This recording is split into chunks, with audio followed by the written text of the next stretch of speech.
Hello, my name is Ashley Scher. I'm the founder and CEO of ShareLove.Fund. Today we are learning the anatomy behind supine splits pose. So let us go to our anatomical model here. Mr. Bones, as he's lovingly been nicknamed. He's a little rigid, a little stretched out, but he's been doing a lot of yoga, so maybe he's a little wonky. So let's talk about this supine splits pose. This pose and its variations stretch your thighs. Oops, it's a practice, not a perfect, but our course manual. Okay, so this pose is one that stretches your thighs in a way that is particularly safe for your lower back because you are reclined in supine splits pose, so your lower back is supported. It can be very relaxing and great for winding down after a long day. If you are unable to grab your toes, try holding onto a strap around the bottom of your foot. Now let's talk about the big picture. The back of your lifted thigh, so in this pose, Mr. Bones would be like leaning back. I don't really want him to fall, but he'd be on his back. One leg would be straight,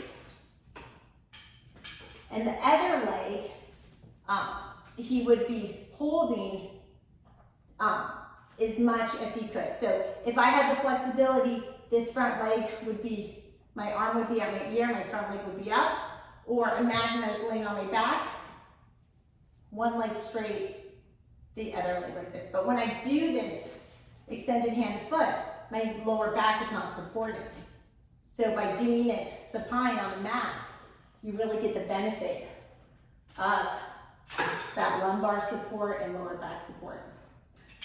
So let's talk about the big picture. The back of your lifted thigh, so this would be, the lifted thigh. The back of your lifted thigh, I'll walk on this side, so I'm not walking Mr. Bones. The back of your lifted thigh and leg get an intense stretch. Your arms gently pulling your leg.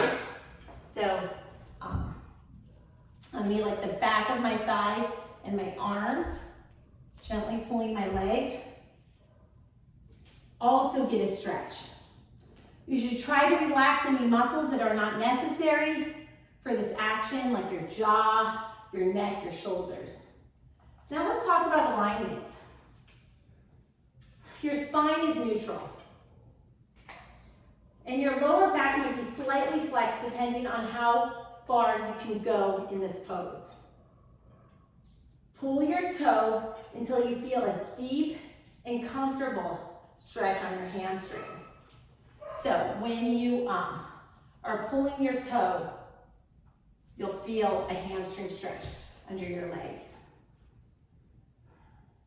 You want to do this pose with flexed feet, the hip rotating inwards, the spine neutral. That is for the leg that is down. Relax shoulders and neck, and the head resting on the mat. For the leg that is stretched and trying to reach into the splits, this would be how it would be if someone was totally flexible with Mr. Bones' hands on his feet. Grab a big toe. You could also wrap a strap around your foot to increase reach. And the knee remains as straight as possible. That's how it should be aligned. The lifted thigh and lower bone and lower leg are engaging the hip flexors, while your quadriceps extend your knee. Your hip extenders, particularly your hamstrings, and your gluteus maximus also stretch in the lifted thigh and the lower leg. As you grasp at your toes, you'll likely feel your ankle plantar flexors, especially your calf muscles. So that underneath in your lower leg, this bottom, the calf muscles.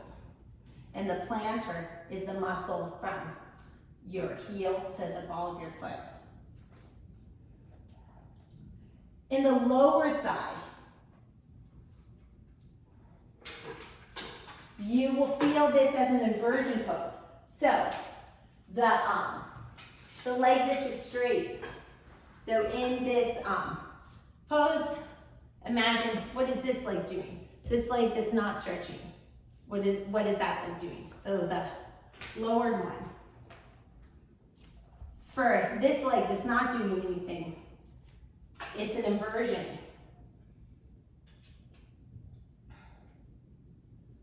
Or a more relaxation stretch. Your lower thigh and leg are slightly engaged to stabilize. Your hip flexors are in a slightly lengthened position. Your quadriceps extend your knees and hamstrings. So the knees and the hamstrings behind. Your ankle dorsiflexors engage while your plantar flexors are in a neutral and linked position. So this foot that's just kind of hanging out, again, this is supine, where you're on your back, but like the bottom foot, not the one that's up the bottom foot, excuse me, the plantar flexors on the bottom of a standing foot are in a neutral position. So this foot, the plantar flexors are in a neutral position, whereas for this foot that's actually doing the splits, the plantar flexors are getting a deep stretch. So that's why it's important to do this pose on both sides, because each side is getting a different stretch. So you want to even that out. What are the arms doing? So when the arms touch the toes, and this finger's a little wonky, so I want to fix it. When the arms touch the toes, what is my extended arm doing? Your brachialis, your brachialis biceps are engaging to pull towards the elbow flexion and your triceps stretch. For the neck, what is going on in the neck? Try to relax your head down and release your neck muscles, allowing the neck to maintain the neutral curve. Sometimes we try to be so in perfect alignment, and that can actually create tension. So for this stretch where you're literally laying on your back, it's a really safe spinal way to really get that kind of split stretch and feeling. So don't tense up your neck, there's no point. You're stretched out on the ground, use the ground to support you. You know, in yoga,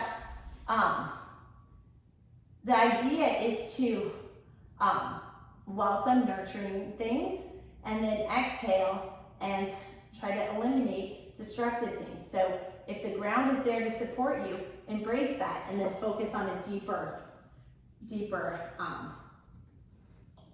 hamstring stretch. Let's talk about the torso. So the upper body. In the torso, with as few muscles engaged as possible, your transversus abdominis stabilizes your spine. Your transversus abdominis stabilizes your spine. So the idea is that the transversus abdominis is this big muscle group under your rib cage. You don't really want to work it too much, but just bring awareness to it. You can bring awareness to it by putting a hand on it, and that stabilizes your spine so you're not rolling around as you do the reach. This is a wonderful thing to practice, and then can also lead to the extended hand to foot balancing version, which I've just been playing around with. Thank you so much for your time. Namaste.